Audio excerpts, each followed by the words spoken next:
All right, welcome to another episode of Piecing It Together, the podcast where we take a look at a new movie and try to figure out what movies inspired it. And today on the show, we got a long one for you. It's appropriate for this to be a long one since the movie itself was such a damn long one. We're talking about It Chapter 2, of course, based on the novel from Stephen King. And we all loved It Chapter 1, I think. I mean, did anybody not like It Chapter 1? It was just so freaking good. And I think everybody was looking forward to this sequel and to see how they would handle the rest of the story. And we'll get into it in a minute here with our guest, Tim Schermer. First time on the show, but he's a friend of our many-time guest, Ryan Daugherty, and he's been wanting to be on the show for a while, and so I'm glad to finally have him on. But before we get into that conversation, I do want to remind you to make sure you are subscribed to Piecing It Together on your podcast app of choice, and follow us on social media at Piecing Pod. Join our Facebook group, Popcorn and Puzzle Pieces, where we continue the conversation about all these movies, and we have a contest still running right now to win a copy of Cinephile, the card game. You can check out that special episode we did earlier in the week to find out more about Cinephile and hear us attempt to play it. But one last thing before we get into the conversation, because if I don't tell you now, I don't know when I'm going to tell you, but this weekend, Sunday, September 15th, during the Sin City Horror Fest at the Brendan Palms Theater at the Palms Hotel here in Las Vegas, 5:30 p.m., we are doing our first ever live episode of Piecing It Together. It's going to be an absolute blast. You can find information about the show on all of our social medias. We got links to it all over the place. There's a Facebook event invite with all the information. So go to our social medias, check the link in the show notes. You get all the information on it. If you're in Vegas, I hope to see you there. And if you're not in Vegas, you're missing out, but we'll be posting it as an episode on Monday. So let's get into this conversation about It Chapter 2. All right, so with us for the first time today, we have Tim Schermer. Tim, how's it going? It is going fantastic. Got off early today. Boss is out of town. It is great. That in a sounds good mood. that sounds wonderful. I'm having the busiest freaking week. We're leading up to this live show we're about to do, and then on top of that, I decided to start cleaning my studio, and it's a mess. But this will be so much. So you are a friend of the show, Ryan Daugherty, and I've been wanting to get you on for a while now because I know that you had mentioned a while back that you were enjoying the show, and I know you're a big movie fan yourself, and thought it would be fun. Yeah, no, I'm really excited to be on. Known CB or Ryan for quite a while now. Interesting character to say the least. That's for sure. Yeah, definitely. I enjoyed meeting you in person recently as well, but yeah, big movie fan. Saw probably about 85 films in theaters last year. Watched a lot of TV too. Big foreign film fan. A lot of great films coming out of Korea and Japan. I'm also a little bit spoiled because we have an international film festival here that shows all of this when they come into town. So been busy with that. Geek stuff outside that too. So video games and anime, which pull a lot from a lot of Western cinema too. So it's really cool kind of seeing over the years. Especially, I'm 28 now. When you're as I started to get older, seeing the influence of some of the stuff that I enjoyed as a kid on like modern day film is quite fascinating to me. Oh yeah, for sure. I mean, that's absolutely, of course, why I love doing this show is like just, looking at a movie through that lens of like, oh, look at all these other movies that came before it. Sometimes it's things that I've seen before and it just reminds me of things. And then sometimes it's just discovering new movies. We just recently did an episode on the Peanut Butter Falcon. I don't know if you saw that movie. I don't think I've heard of that. Oh, it's before. really What good. is it? It's in theaters right now. Like, it's in limited release. It's a indie film. Shia LaBeouf is in it, and Dakota Johnson, and it's fantastic. And my guest for the episode brought up Hunt for the Wilder People, which I missed. I never actually saw that movie. Love that movie. I just Love went it. and finally So watched good. it last night because of our conversation on the episode, and I can't believe I didn't see that back in 2016. It was so good. Taika is mad Yeah. genius. That movie was so funny, and you see what he brought, especially with the comedy and the way his directing the comedy isn't quite just jokes, but it's facial expressions. It's the whole package, and he manages to balance it really well. And you could see him experimenting in that movie. Yeah. And it has some very wacky scenes as well, like the scene with the hamburger that came out of nowhere in that movie. So it's just interesting seeing a filmmaker like that and kind of the gears turning in his head as he Yeah, tries for different sure. things. If you haven't seen that So movie, good. go watch it. It's really really So a great good. ride. All right, well let's get into talking about it a little bit. Before we get into puzzle pieces, I had thrown a request out into the Popcorn and Puzzle Pieces group asking if anyone's interested in covering any upcoming movies, and you jumped on It Chapter 2. Were you like a huge fan of the first one and the possibly the book as well? Oh, I loved the first one. I intentionally wanted to go into this. I want to read the book again. I read it. I've been a big horror fan since I was a kid. I think I Mm. read it when I was like 8 or 9. My parents are very good at me pestering enough that they give me things like this if I wanted to read it at that age. But I kind of wanted to go into the first It, not having read that, and I wanted to see the Mhm. second part. That first movie I loved. I thought it had the perfect mix of coming of age. It had the best child actors kind of working today. I'm not sure if you consider some of Sure. them if they're late teens to maybe like child actors right now, but had some of this actors for that. I thought the CG was really well used in that movie, and the use of practical effects compared to just kind of blasting us. There's one Mhm. nitpick I had with It Chapter 2 I'll get into a little bit later, but I really loved Andy Muschietti, and I'm really excited to see what he did in a weird kind of sum up of things. I thought that between what he showed he can do in It Chapter 1 and some of the things, even though they didn't necessarily mesh very well for me in It Right, Chapter 2, right. I'm really excited to see him bring those to projects like Flash and Lock and Key, which are coming up for him. But needless to say, I loved that first It movie. I saw it probably 5 or 6 times in theaters, which also the use of sound effects in that movie, especially and the score in that film kind of mixed together was great. Probably my favorite use in a film for 2017. Oh wow. Yeah, actually now that you mention it, the sound I got to see It Chapter 2 in Dolby, and the sound was freaking phenomenal. I mean, Oh, some of that stuff, especially once they're doing the all the shit underground and all that. I mean, those sounds are freaking crazy. Just like mm-hmm. I would describe them as chunky. Uh it was thick. And almost the first thing that comes to mind for that movie too, if you're talking about sound, is the I think it was I can't remember if it was the first or the second trailer that they Mhm. had, the You'll Yeah. Float 2 one when that was coming out. Yeah. Oh, that was so good. So good, and just how built and built and built. And they didn't manage to spoil a lot of the movie in that Right, trailer too, right. so you know, big kudos to the team that put it together. Oh yeah, absolutely. Well, why don't we jump into some puzzle pieces? What do you got for your first puzzle piece for It Chapter 2? For me, if I wanted to make a comparison to a movie starting out, and that would be Cabin in the Woods. Okay. I think Cabin in the Woods had a very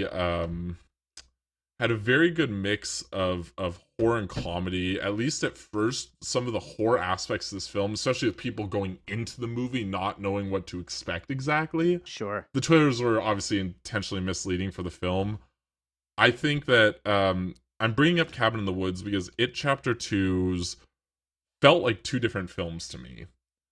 It felt like a horror comedy, very much with a lot of the scenes that Bill Hader was in. Mhm.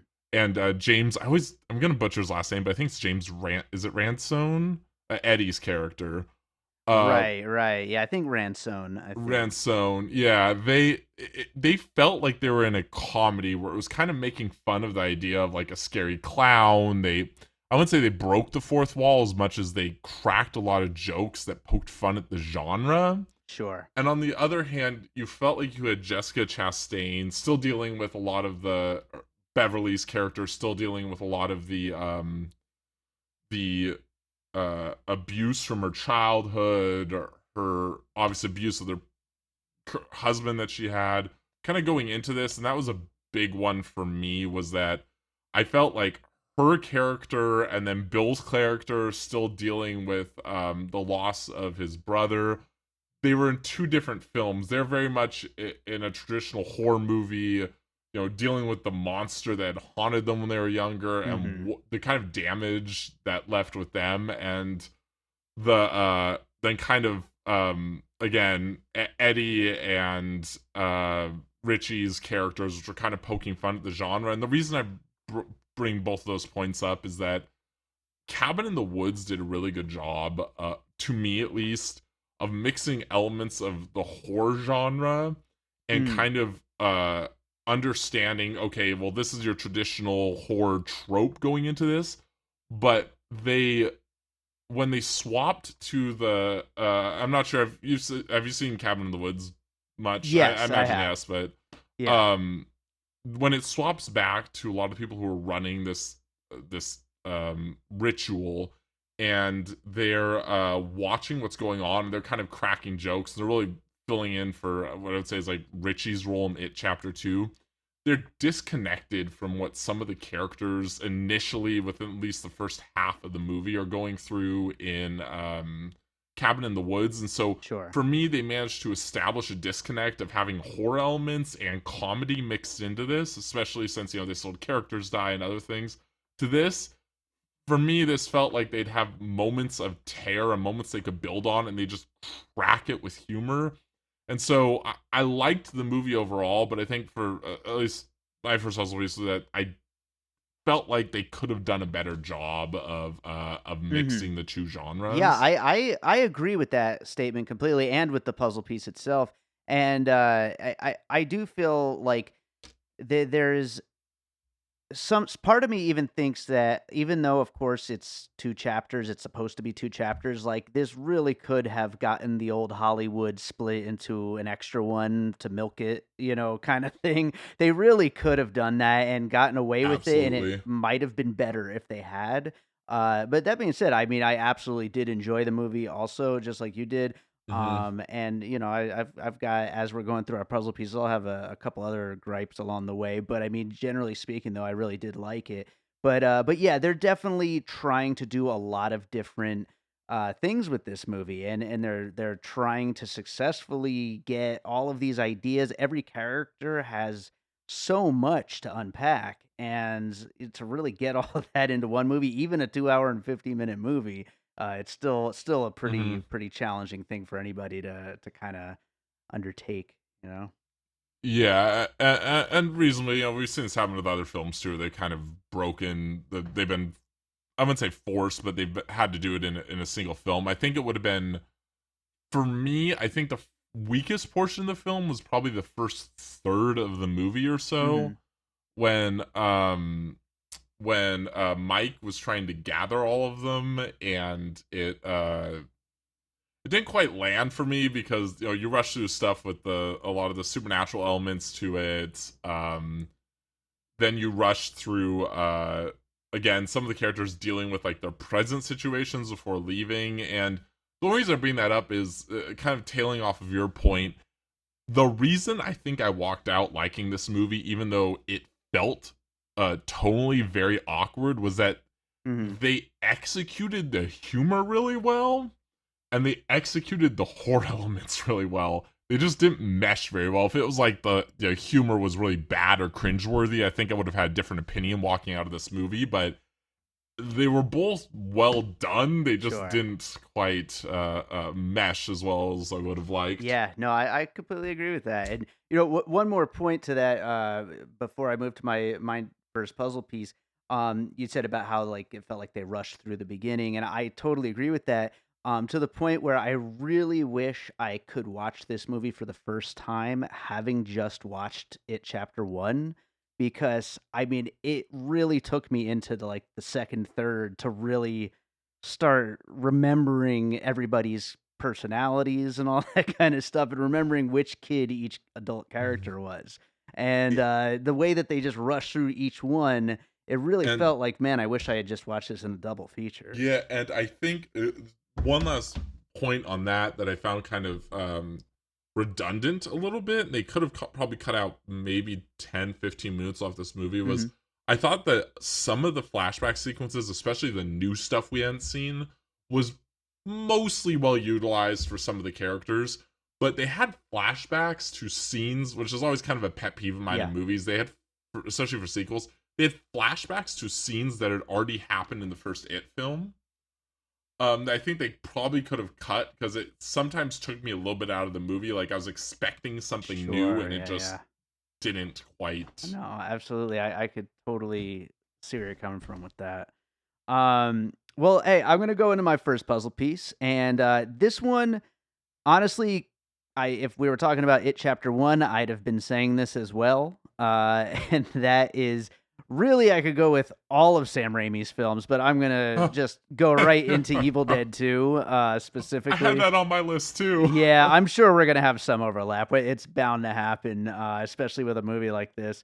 But yeah, I mean, this absolutely is horror comedy, and done well, done with funny, scary, gory moments, and lots of great creature design, moments that are just so Raimi, like Jessica Chastain getting caught in that bathroom with the blood just filling up the entire room, and Hmm. some of the Penny, I guess they're incarnations of Pennywise, that are like basically like deadites. I Yep. mean, really, really, in the way that they run at people, and they, Yeah. unless you're like that little girl underneath the bleachers, most people just kind of get almost beat up, like in the way that Yeah. deadites would do. They do. They run at them and stuff. But anyway, yeah, they're just just a total Evil Dead vibe, and Sam Raimi just kind of in general. Oh, oh god, no, definitely. Especially for me, some of the in this film in particular, I would say the CG they used in this were, I wouldn't even say CG, the character designs they used for Pennywise incarnations. That's one thing that really beyond the tone that tagged Mhm. Raimi for me as well, was some of Pennywise's like the lumberjack, for example. It reminded me of like the wackiness of Raimi, also of some of Peter Jackson's earlier Yes. stuff, which was obviously Yep. influenced by Sam Raimi as well. And like seeing the lumberjack, or seeing Pennywise when he was chasing after when he was running like up with the balloons and then lands and he's talking to Bill Hader, reminded me of one of the Yeah, yeah. wisecracking villains out of like the Evil Dead TV show. uh where they're just taunting it, and it's like, oh no, oh no, right out of Ta- that show. Reminds me of any of the Taunting number is of a good word. I like the word taunting, because like you would think of this giant creature is like gonna just like murder the shit out of you and just eat you, but it's actually like making fun of you and like just kind of teasing you, you Mhm. know? And there's almost a human, and they give he Raimi especially does a good job of giving like human, you can almost relate to some of the monsters in Raimi's series, Mm, especially when they're like, I wouldn't necessarily even just say wisecracking, but the taunting villains, you sense almost a level of insecurity sometimes, or arrogance, and it helps you connect sure. to them. And it's really weird to say connecting to a monster on a more human level, but it really does with, and Evil Dead 2 is a much better example of that that Raimi influence. Yeah, absolutely. Well, what do you got for your next puzzle piece? I'm gonna say for me, it came up to. I'll go with the Skeleton Twins. Is gonna be my next one. Okay. Have Skeleton Twins, little film from 2014, directed by Craig Johnson, who did Alex Strangelove, which Mhm. came out earlier last year. Um, I bring it up because Richie, in both incarnations, but especially Bill Hader's character in this, played such a big role. If you were to say, Bill was kind of the face of the dramatic aspect Mm, of and the horror aspects of It Chapter 2, you'd really say that, Richie, Bill Hader's character, is leading that. And for me, I was just watching his character, and it reminded me so much of his character in the Skeleton Twins, mhm. especially the way he would, it's just dry, witty way of cracking humor. And for anyone who hasn't seen the Skeleton Twins, an indie film that came out with him, he plays this gay suicidal writer, and he kind of comes home for something that happens, and his character, to me, he didn't talk quite as quickly as Richie did in this, but what they pulled from that character, what Bill Hader pulled from that character, I think helped set the tone for it Yeah. chapter 2. And that was kind of, for me, nice puzzles that really pulled it together for me, that kind of helped him lead that portion of the film. That's interesting. Yeah, I haven't seen that since back when it first came out, and it was a good movie too. And you're right. Like this is very much like coming from that same kind of a Bill Hader performance, which you really, I mean, there's not that many of them where he gets to like really carry something like that. But he definitely does a good job of it. And this is like, of course, like the very Hollywoodized version. Like you said, he's like quicker in this and stuff like that, and the way that he talks and things like that. But yeah, absolutely. I think that's a good puzzle piece right there. Yeah, and I think that was a good point, because I wouldn't say it was exact character, but you see what he's pulling from that character, because I know I brought it up a little bit earlier with seeing especially actors kind of flex their muscles in earlier films, and then see what they had done with that, even if they hadn't done a film that was similar, but seeing them bring it to something else. And this is really what landed it for me. And another kind of one for me that ties into this is, have you seen much of Barry at all? You know, I've only seen like the first 3 episodes, and I love it, and I just haven't gotten a chance to like continue because I never get to watch any TV. It's but so fucking. I'll tell you, the second season of Barry is somehow even better than the first one was. But that's, I think, where he managed to land that that dry humor for him, and kind of the he always had the physicality to his humor, especially when he was doing Saturday Night Live. But with this, he just managed to bring a depth to the character, like you see through his facial expressions. I think he really toned that while he was doing Barry. So kind of seeing him develop over the years has been really interesting. But I think this, for me, may have been one of my favorite, if not my favorite, just kind of pure comedic roles for Bill Hader. Yeah, for sure. Yeah, and you know, I honestly, I've never been a huge fan of his, but I really like what I've seen of Barry, and I do think he was great in this. Absolutely. I'm gonna go to my next puzzle piece, and it's just gonna kind of continue right along with what I was saying about Sam Raimi films, and I'm gonna go with Beetlejuice, uh, with Tim Burton, and Yeah. you know, I again like with this one, you know, I mean, I wouldn't call Beetlejuice necessarily a horror comedy, but it is, you know, like a comedy that's inspired by the world of horror and just all these like kind of silly, crazy creatures and stuff like that. And you know, even like you were saying earlier about the lumberjack character, like all these characters that Pennywise inhabits all feel like that kind of a just like a silly, inspired by horror kind of a character, kind of a creature, really specifically, and that's the kind of thing that I think was exactly what was going on in Beetlejuice, and with that character, and with all the imagery that Tim Burton is playing with in that movie. Beetlejuice, obviously, big influence on how they had brought Pennywise to the screen. Just the way he even moves. There's a lot of villains, and I guess something you could tie into this is Nightmare on Elm Street a little bit. Sure. In the sense that oftentimes, you know, you have these stiff, terrifying villains that just kind of lumber along at you. Right. For me, I would say that out of Beetlejuice, they really pulled the physicality for Pennywise, the way he moves. There's just a fluidity to Pennywise's movement that you don't normally see in horror villains. The way he'll bend his knees and walk, there's a creep factor. Like he'll lunge at you like a predator waiting to strike, but you don't know when he's going to do or I should say when it's going to do what it wants to do. Yeah, absolutely. You know, we might as well just kind of combine. I actually had Nightmare on Elm Street on my list as well, so we might as well bring that up now.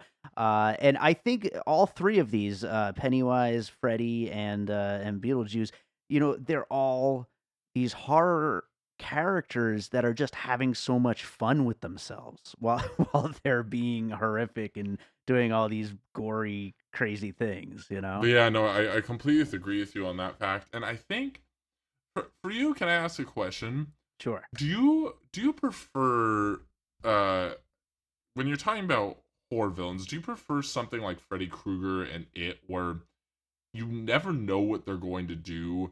They're not necessarily, they're terrifying, but they're not terrifying in the sense like there's a mystery surrounding them. Mhm.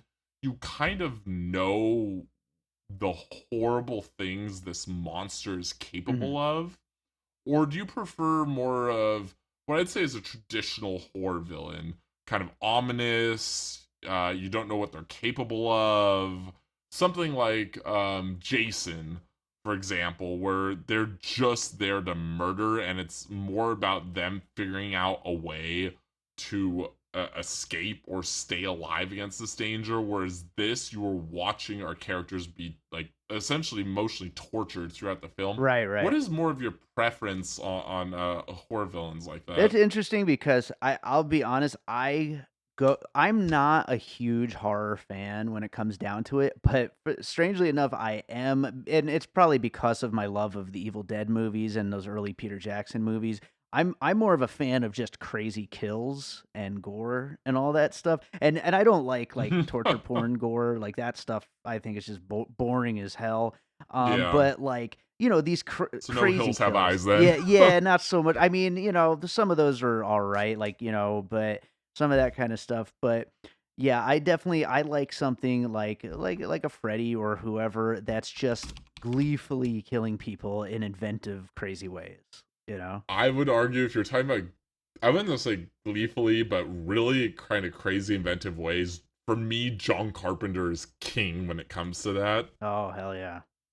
Whenever I can pitch this movie, I know everyone's seen it, but The Thing is still probably my favorite horror film of all time, Hell like yeah! top 5 films ever for me. And that, if you want to talk about crazy kills in that, inventive ways, very influential film, but inventive ways to psychologically kind of torture characters throughout the film. It was just a really, beyond being a well-made film, it was far ahead of his time with what it thought the genre could do. And Right, that's something I right. appreciate with Carpenter, is always pushing the boundaries there. Absolutely. Absolutely. Is you know what? That's a good question and a setup. Would you consider The Thing a good puzzle piece for this movie? Because I actually had it on my list, I and did too. yeah, yeah, I think so. I mean, as long as you're talking about it, I mean, especially the spider head creature, which is I think Oh, yeah. directly an homage to The Thing. But I haven't seen it since high school, so it's been so long since I've seen The Thing. Maybe you've got since you love that movie so I have much. a couple of things to bring up with the Go thing. for I it. think that a good place to start is why the thing was ahead of its time, and then we can branch out from there. And the reason I bring that up, Sure. and the reason I bring that up is that people could, the practical effects, for example, the head on the ground, the way they use the use of tendrils in this and blood is a big thing. Sure. I think that was really, for me at least, and my understanding of horror films, having kind of watched back through some of the older catalogs, this was one of the first films that made really, really good use of Mhm. blood effects. And if you're talking about kills, you're talking about It and how blood moves fluidly in It, that was something they had, I would say, directly pulled from The Thing, where blood plays a big role due to them trying to, discover who is the thing, the paranoia that builds around that, and the role that every piece of our body can play for this. And I think that was a good thing. Is you can have X monster, X antagonist walk up and stab somebody in the back, right in the shoulder, and it can be bloody and gruesome, and you're just Uh-huh. cringing as you stare at what's happening to this individual. But there's a difference between that and just being cringy, Right. Yeah. and the idea of what the human body can do and what can be done to you, which in The Thing, you see the Thing when it's in its human forms contorting its body It's in insane. unnatural ways that makes your skin crawl, thinking that, oh, the body could break like that. And be it special effects, practical or CGI, doesn't really necessarily matter. It's something that it pulled really heavily on here. As you see some of the monsters and the way that it moves unnaturally, where there's just enough of that humanity for you to feel and understand the physical form you're seeing in front of you, but the way it contorts, the way it moves, especially think about when they open the refrigerator and Stanley kind of crawls out of the refrigerator with the body. It's that kind of thing that I think it did really, really well with both of the films, was these creatures that weren't just this fantastical thing, but made you understand that your body could break like that. And that is, just from a special effects perspective, heavily pulled from the thing. Yeah, absolutely. Another example of that, I think, is like there's scenes where like Pennywise is like running at somebody and like just like shaking his face, or like it like just totally unnaturally fast motions, and then also when he's slamming his head on the glass in the mirror hall. Oh god, that was such a beautifully shot scene. Oh yeah, so cool. And it's like, and yeah, it's like, if somebody was that like supernaturally like, just I don't even know what the right word is, but Powerful. can their body do that? Like that's freaking insane. Like it's just, yeah, it's wild. It is wild. I think the Thing also did a really, and this is something it, especially I'd say it chapter one pulled more heavily from, because I think it chapter two is very much a movie about the characters, Mm. what they're going through and how they developed. Whereas I feel it chapter one was almost more about the atmosphere and the Yeah. creepiness of the town that they live in and what Derry represents. And this is why I think for me the biggest influence the Thing may have had on it, and it was the sense of paranoia. Mm. And they did it in it for, or not it, sorry, the Thing was the sense of paranoia it brought in. And the reason I bring this up is that in the Thing, you do have a lot of character deaths, but it's not this rapid, like, 8 people killed and then the monster's just there and they somehow do something right at the last second. It's this slow burn where you do see characters getting killed, but you see them getting killed in front of other characters as the Thing develops, and it Mm. builds this tension, this eeriness in the Thing when characters are interacting, and when you're from Mm. different perspectives with different characters interacting with one another. And to me, that's what had a really heavy influence on It Chapter 1, which then It Chapter 2 didn't necessarily need to, per se, build on as much as Sure. just have that as the background to what's going on. For example, the creepy pharmacist who appeared in both movies, the way, especially in It Chapter 1, the way adults appeared and kind of their view of these adults when they're adults, and understanding from a perspective of, okay, this is how adults process Yeah. things, and this is how adults interact with children, especially.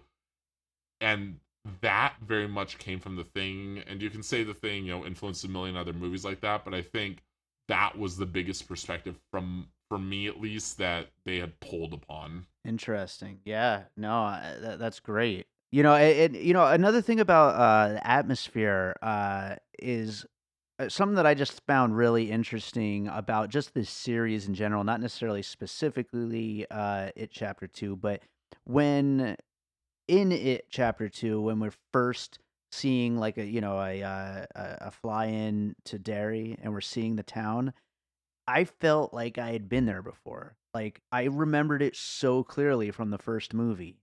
And I just think that's really impressive, you know?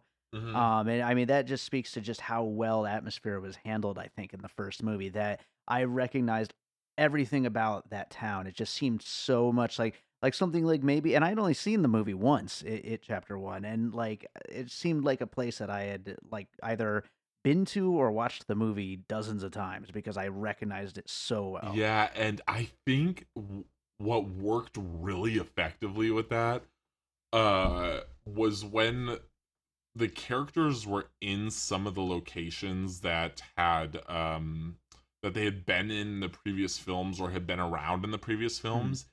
It left this tinge, at least for me, in the back of my head of something feels wrong here. Mhm. um the great example of that was when Bev was in her old house, and there's just enough off, besides, setting aside it being the Yeah. grandmother, there was just enough off in the apartment for you to wonder, what is going on here. Great example, I was thinking this when she was in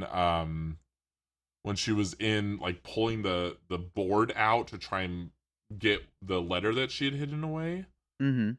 and it felt very similar to her old room and the bathroom and everything, but something for me felt off, and I really want to go back and watch it to see. Everyone's so focused on a lot of the people in it. Chapter I was, and I know some of the other people in the theater were focused on the people in it chapter 2 and trying to figure out, oh, is it standing in the background? I want to see if there were any clues hidden in the actual designs and the layouts of the areas they were in that could give you clues to something being Sure. off. And I I wouldn't feel doubt like it. there may be. I wouldn't run it past them to put that in there. Yeah, absolutely. I wouldn't doubt that at all. Well, you know what? I'm gonna go with another puzzle piece here. This one's very out of left field, but I think it kind of it kind of continues on that theme of just that feeling of something being off. And like I said, this one's very out of left field. I'm sure if there was other movie podcasts that deal with inspirations, this movie probably would not have come up in any way, shape, or form. Hmm. But to me, it just kind of it made me think of it, and that is the movie Vox Lux. Have you ever seen Vox Lux? I don't think I've seen Vox Lux. I think I've maybe heard of it It's before, from but last year, so it's I mean, it's pretty okay. small chance that it actually was a specific influence. But the thing with Vox Lux, and without spoiling it for anybody who hasn't seen it, it opens with a scene that is just so incredibly off-putting and just horrific that it kind of it puts this sense of dread over what happens for I mean, you're just you can't stop thinking about it for like the rest of the movie really, and it's just like this feeling that's kind of goes over the sense over the remainder of the film. Adrian Mellon's murder at the beginning. Yeah, and so and that's what I'm saying. Like, in it chapter 2, we open with this just horrific murder that just seems so. It doesn't have any of the like the humor of the series. It's just like this just violent, hateful murder, you know. And then Pennywise just jumps in and just I joins the murder, and just it's just a crazy dark way to start the movie. it is, and I think for me, I actually had this on notes on here, and it's not so much a puzzle piece in reference to, let's say, like another film, right? But coming as a queer man, I don't have any issue. There's middle of nowhere. There's violence against queer people. That's actually not my point for Uh this. huh. It the violent opening I really enjoyed, and I when it had killed him, and then when Mike comes down, he sees the writing and the balloons and everything. For me, I thought that was a Hmm. perfect way to kick the movie off. But I felt that the aspect of them being attacked for a queer character was a Hmm. little deft-handed in this day and age. It's not that they were. I'm not trying to get political here, but it was something that kind of struck me while I was watching it. I feel like they had too much of a, I don't use the word deft hand, but they had too much of a strong touch on this a little bit. Mm. I think that if they were going to build on that portion of it kind of took me a little bit out of it, where I'm like, it didn't, like, there didn't feel quite right to me, like the way they'd executed. If they built a little Yeah. more to it, or they had just gone into the murder itself, like they had just been attacked, I feel like that would have landed a little bit better for me. I Right. feel like I feel in the 80s this made sense for, the AIDS crisis and other stuff going on, but that whole portion that they had built to at the beginning of the movie, I think for me it just maybe it's just it was queer man. I don't have an issue with that happening like at all. Sure. But I feel like they kind of tried to just squeeze that in to like have that as um like a political like crux at the beginning of the movie just to force it in there Right. a little bit. So I felt like I felt like everything after he had been thrown in the water with it and him coming down and seeing the clown murder it in just the most Yeah, gruesome, yeah. violent way possible. Um, I feel like that was an amazing way to start the movie. That first part of it, I thought was a good idea to have in there, but I don't think they executed really well on it. And that's actually something I had a note on here. I was trying to come up with a film, and I know you're probably not used to people having puzzle pieces that aren't quite puzzle Oh, that's pieces for fine. this, No, they're all but different I, kinds. I wanted to ask, have you ever had something, it doesn't even be queer related, but a movie where you've been watching and been like, okay, it was a good idea to have that in there conceptually that made sense, but it didn't quite land for you for Sure. them trying to put something Sure. like that in there? I mean, I'm trying to off the top of my head think of an example, but yeah, no, absolutely. Like the idea of a movie where there's a certain aspect of it, or like a certain like characters, like did they have more to say there that they maybe cut out or something? Yeah, You and know? and they don't necessarily need to say anything. I have no issue. People, it happens all the time for race, creed, sexual orientation in movies, and that's totally fine. It just happens because it happens and people are awful. Yeah. But for me, again, yeah, I felt like they're trying to say something, or hey, this is still going on, or trying to tell you, oh, this is the middle of nowhere. Derry's violent, but I felt like they kind of just tossed it in there, and it felt a little rushed to me. Which is again, I Have guess. you seen the discourse online about this whole moment about how like why isn't Pennywise an ally? Like No, I actually it's so wanted to. I wanted. ridiculous. No, it'd be so funny if Pennywise didn't need to kill them. I had no issue with the guy being thrown in and killed. It just felt like it didn't quite have the touch it Yeah. needed to, which is kind of a nitpick there. But that kind of is a theme ongoing for this movie for me, where there were just certain things that they were going for where it's really weird. There's one thing to not like something Mhm. conceptually when you're watching the movie, and for them also not to land it, but to like various things in a film conceptually, but they don't quite Mhm. land Yeah, that. no, absolutely. I think like two things about that. One is I think possibly it's explored more in the book, like, and they used it anyway, but it's not. They don't go all the way in. And then if not that, Yeah. then maybe they were trying to kind of bookends, with Richie's reveal. I Yeah. don't know. Yeah, and I that's why I also got the feeling for too is they're kind of tying those two together, which I guess tagging on to that if I can, Sure. it felt in the same exact way, and it's that rush feeling that you kind of brought up a little bit earlier that maybe they could have done two shorter movies out of this. Hmm. Like the first It. How long was the first It film? It was over 2 hours. It wasn't this long, but it was like Yeah, 2:30, maybe yeah. 2:20. Wasn't this movie like 250? I think. It was, yeah, Yeah, was the running length for it. yeah. I feel like the same thing can be said about Mike and the whole supernatural aspect of the film, with it feeling very. Well, did you feel very rushed when he was kind of trying to Oh explain a lot yeah, of this and to? that's the thing. Like there's just so much in here, and yeah, I mean, they rushed through the character introductions, they rushed through the explaining any of Pennywise's, all that mystical stuff, and then I mean, I don't even think I really necessarily knew that he was an alien creature, like until I read about it Uh, afterwards. and they had the whole flashback sequences of the Native Americans where it was just kind of like you're traveling, but it wasn't. That was the one. If I had one thing I would massively change about this movie, like one scene I think they could have done better, that would be my nitpick for it. Was the It wasn't even particularly well shot to me. Like some of the stuff where they had gone in Hmm. and you saw Pennywise like as its maybe natural form, just kind of attacking everything. That that small segment of it worked for me, but the rest of it, I'm gonna sound terrible here, but just like it just looked like blurry Mike, Yeah, and that was that all it was was for like 5 minutes of yeah, film that trying to that that whole explain segment this. was just weird. Yeah, why don't we go into your next one? What do you got? Okay, I got a person for you. Specifically, 3 movies this person has done, and that's Drew Goddard, Mm. who I Oh adore. yeah. I love Cloverfield Lane, Martian, World War Z, great films. I'm going to particularly mention Cloverfield, Cabin in the Woods, and World War Z. All right. The reason I bring these 3 films up is that from an from a perspective of how they waited, for example, when the characters would turn corners and there's that thing where it'll just go silent and you're also waiting for something to happen. It reminds me, and I know he's written most of these films, but Yeah. I've also heard Goddard's been on set for a lot of the production for these films.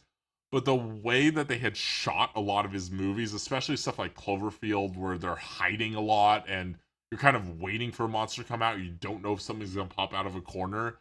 For some reason, when I was watching it, the cinematography for these movies really just popped into my mind. I could see the scenes in Cloverfield playing out.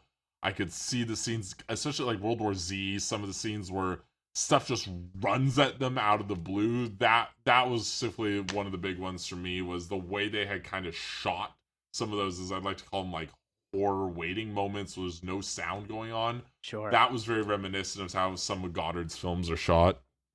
I hear you. Yeah.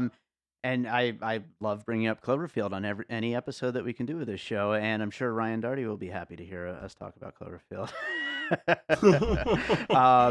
Great movie. Yeah, but yeah, no, absolutely. That whole, I mean, I guess it's also it's a suspense thing, you know. It's like it's just he really does know how to do that, and I mean, I think of his films, World War Z is probably my least favorite, but you know, absolutely, we were talking about Cabin in the Woods earlier, and I love Cloverfield, and you know, he definitely knows how to, you know, how to write something like that. Oh yeah, for sure. And I almost wonder. I'd really like to see Andy Muschietti's next couple of films, which if we're going to talk about that a little bit later on, I can wait. But specifically, some of Goddard's influence on how his films were shot, Right. and what he had shown in Chapter 2 have left me very, very excited for some of the stuff he'll be directing in the future. Yeah, absolutely. We'll talk about that on the closing thoughts, but I'm going to jump into another puzzle piece. I've got 2 more here. First one is not a movie, so I'm going to do this one first. It is video game fetch quests. What? I don't think I'm a nerd. I don't think I've heard of that. What is it exactly? Well, like the idea of fetch quests, like in most like role playing games or like a Zelda game or something, where you just have to go collect a bunch of random crap.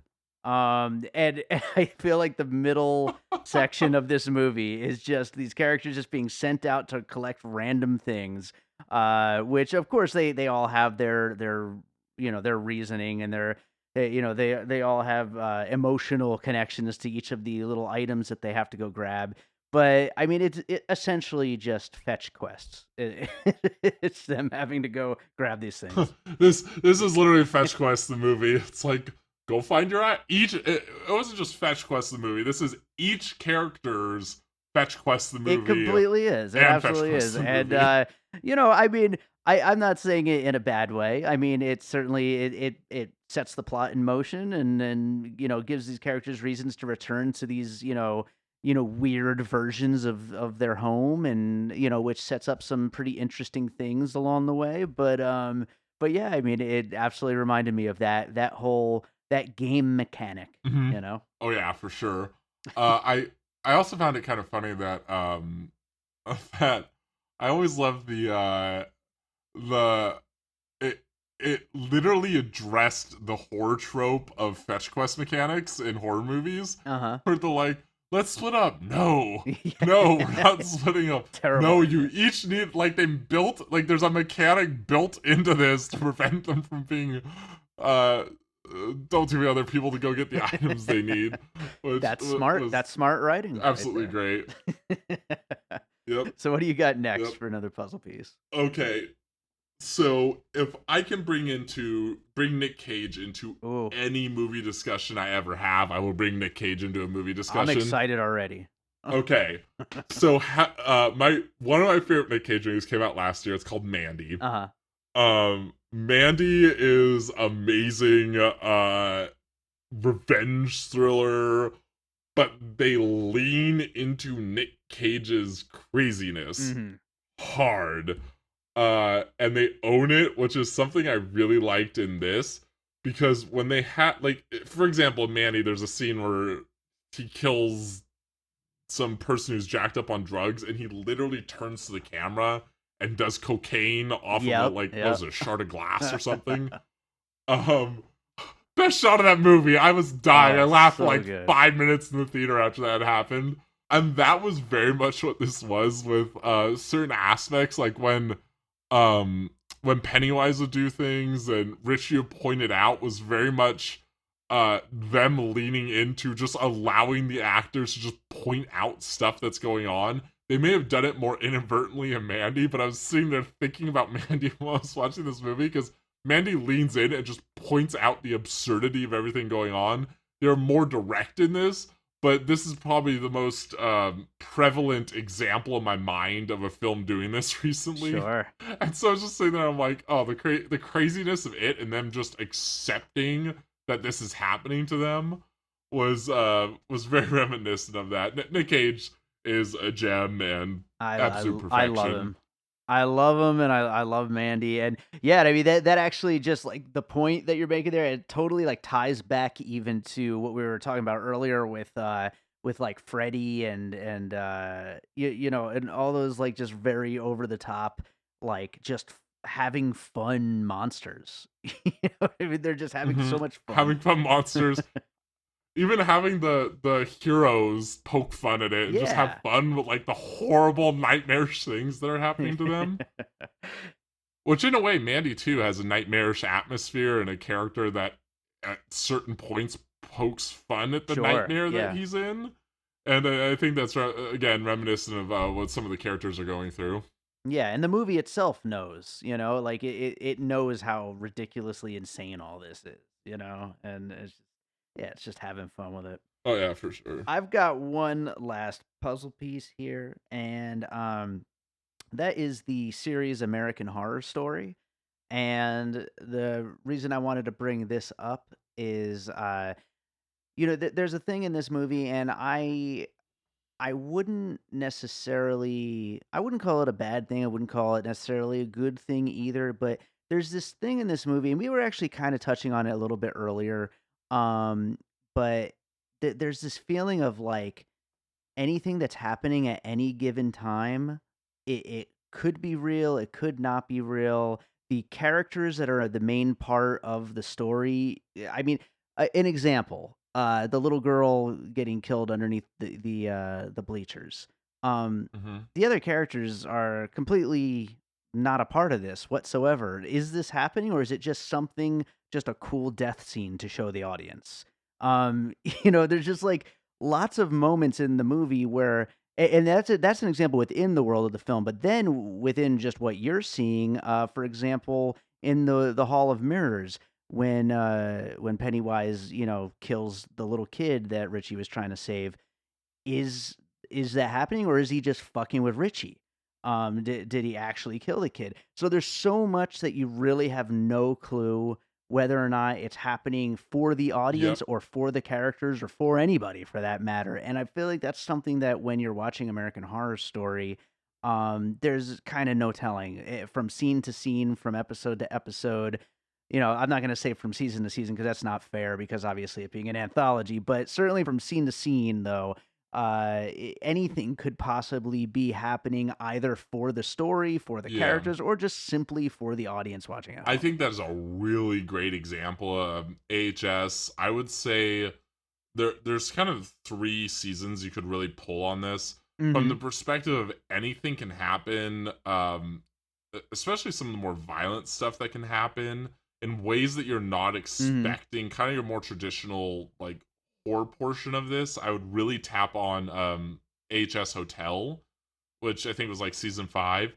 To me, Hotel really enveloped what It Chapter 2 was really trying to do, which was the fact that he knew it. Pennywise was so arrogant in understanding, in feeling like it's this force that cannot be stopped, this immovable object that will do as it wishes, and he's almost like the hotel in American Horror Story Hotel, where this hotel is just this haunted, horrible entity, and everyone else is, captured up in the whirlwind around this hotel.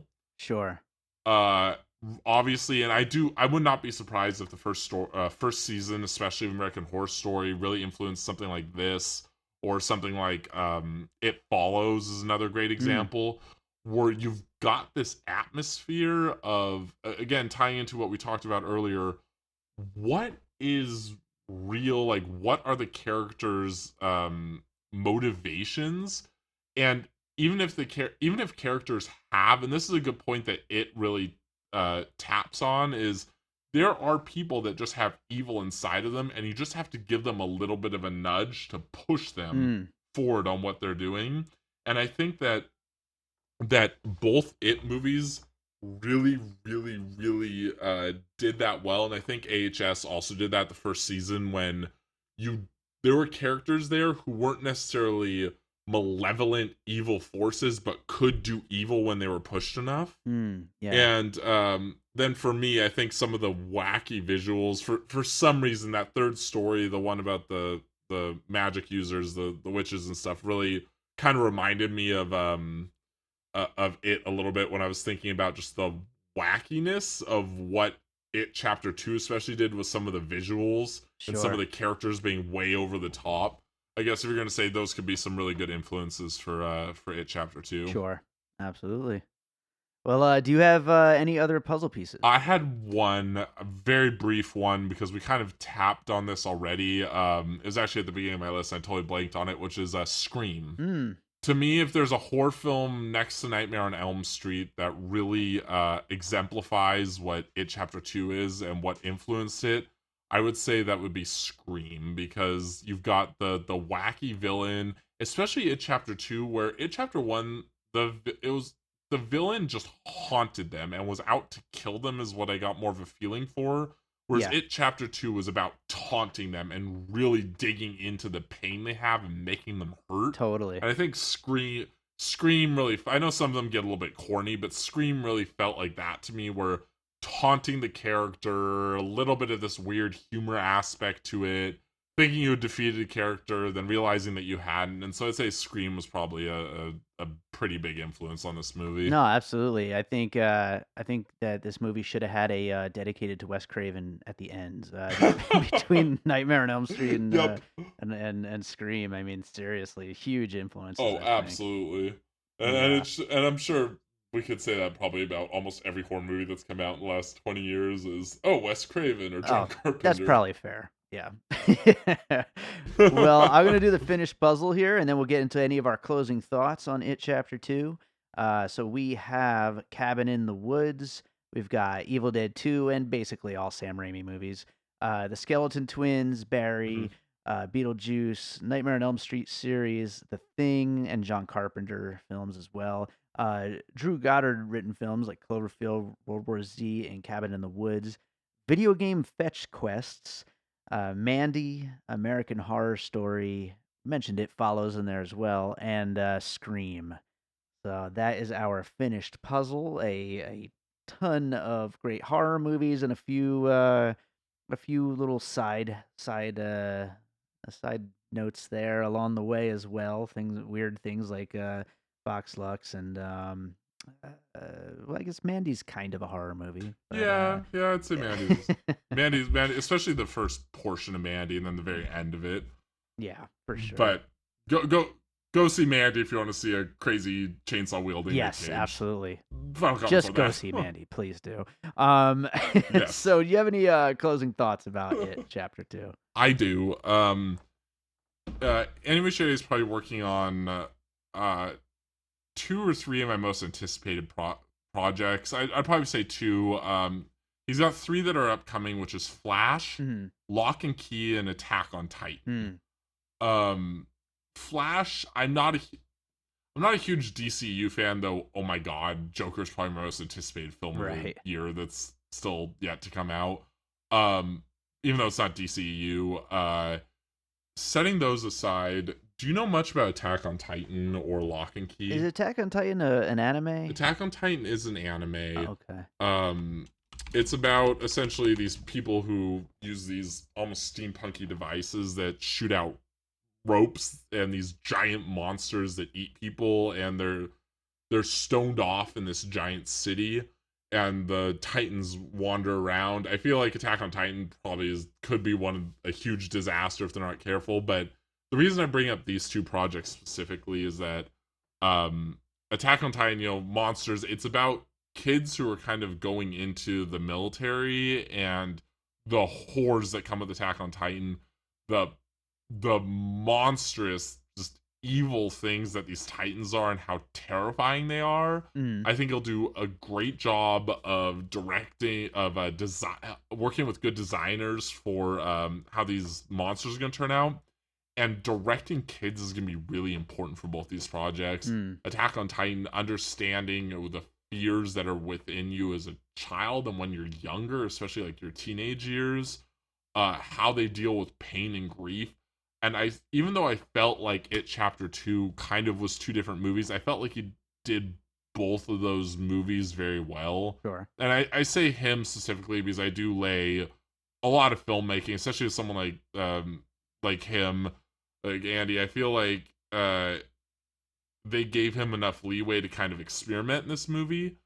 And he did both very well, and I think that'll work really well for Attack on Titan. And then Lock and Key is family goes to an old family home that they have, and it's about unraveling the mystery. And I feel like that is a lot more similar to Goonies and some of the more comedic elements of the first It film, and coming of age and kind of understanding your family and having this strange view of how adults operate. Sure. And so I'm very, very excited. I liked It Chapter 2. I didn't love it because, again, not everything really worked well for me, but I thought that worked well together. But I thought separately, some what he managed to do was executed very well. Sure.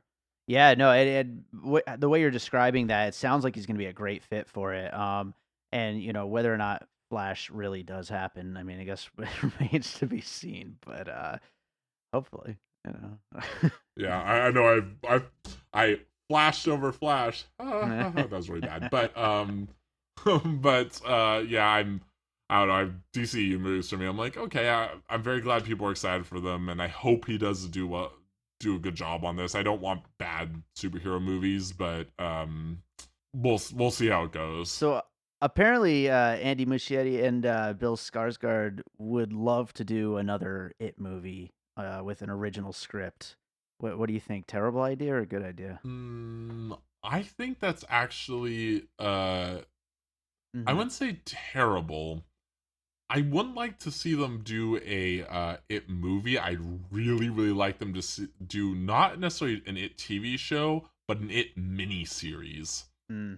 Go to somewhere like Showtime or Stars or HBO and do an It Chapter 2 miniseries, because I feel like they had great ideas in here, and if they were given the time to experiment over an 8-hour miniseries, I think that would be really cool. And go out of Derry, or if you're gonna do Derry, do 300 or 200 years in the past in Derry when It was first there.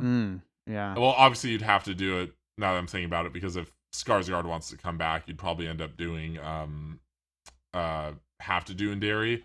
But if you did in Derry, I think that would be really, really interesting. But do it in the past. Don't do it presently. Do it 200 years ago when It first arrived. I feel like there's been kind of a resurgence with movies like The Witch in horror period pieces, and the idea of the two of them doing a horror period piece, that would be amazing. Could be pretty damn good. I don't know.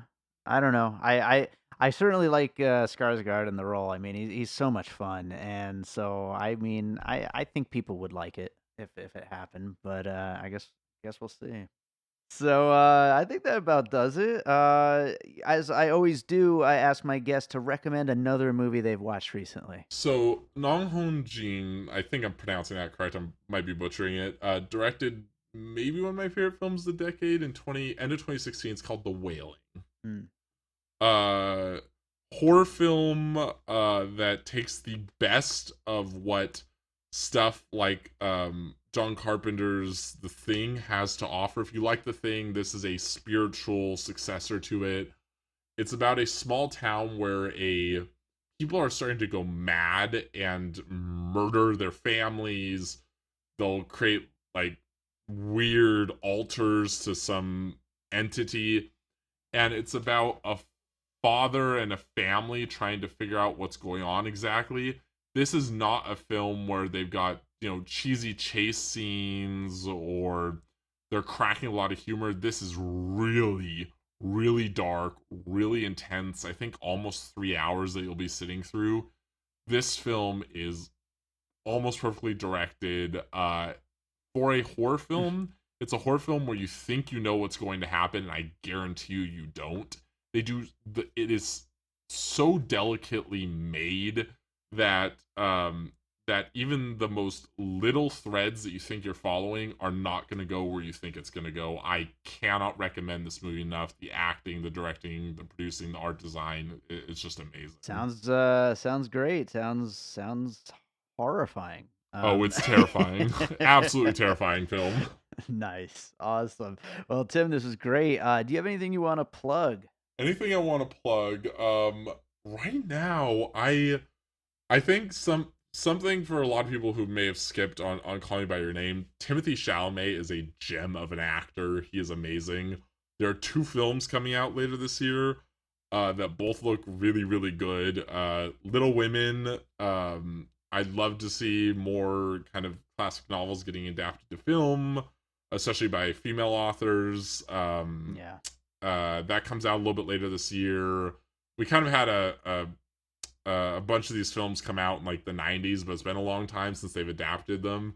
And then The King comes out. So those are 2 movies I'd highly recommend seeing because Timothy Chalamet is an amazing actor. Hell yeah.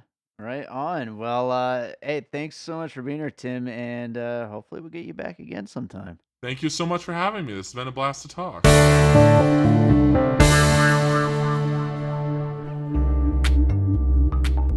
This is Todd from iHeartGeek. We believe that anything you're passionate about is geek. And if you are a geek, you are family here. We record once a week and would love to have you join in our conversations. You can get hold of us at www.iheartgeekshow.com. Use the .com, we paid extra for it. You can get us at Twitter at iHeartGeekShow. And you can always search us on our Facebook page as well. And keep on geeking on. All right, I hope you enjoyed that conversation about It Chapter 2. If you thought of any puzzle pieces that we didn't think of, join our Facebook group, Popcorn and Puzzle Pieces, and let's get some more conversations going. We would love to have you there, or just tweet at us at PiecingPod, and we'd also love to hear your thoughts there as well.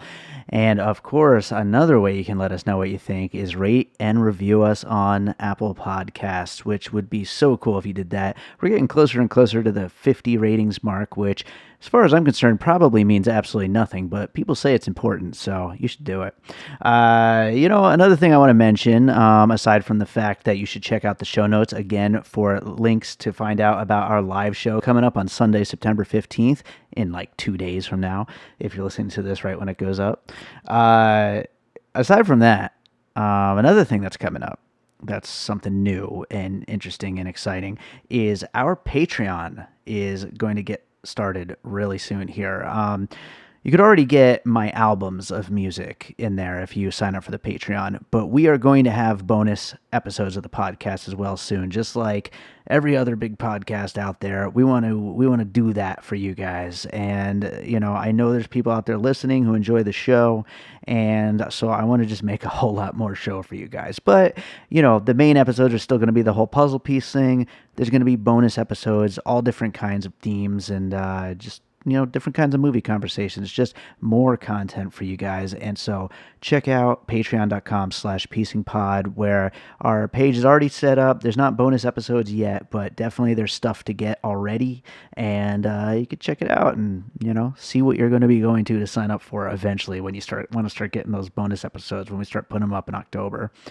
So let's finish this thing up with a piece of music like we always do. Pennywise the Clown is a scary clown, and I was just digging around my library of music, random tracks that I've made that are not released on any albums but are available in my library of music for licensing, and I forgot all about this track, but it's called Evil Circus. And I don't think there's a single track within my entire library of hundreds and hundreds of pieces of music that would be more appropriate for this episode. So let's listen to Evil Circus. I don't even remember what it sounds like, to be honest, but just from the title alone, let's listen to it, and we'll be back with the live episode on Monday.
And all points west.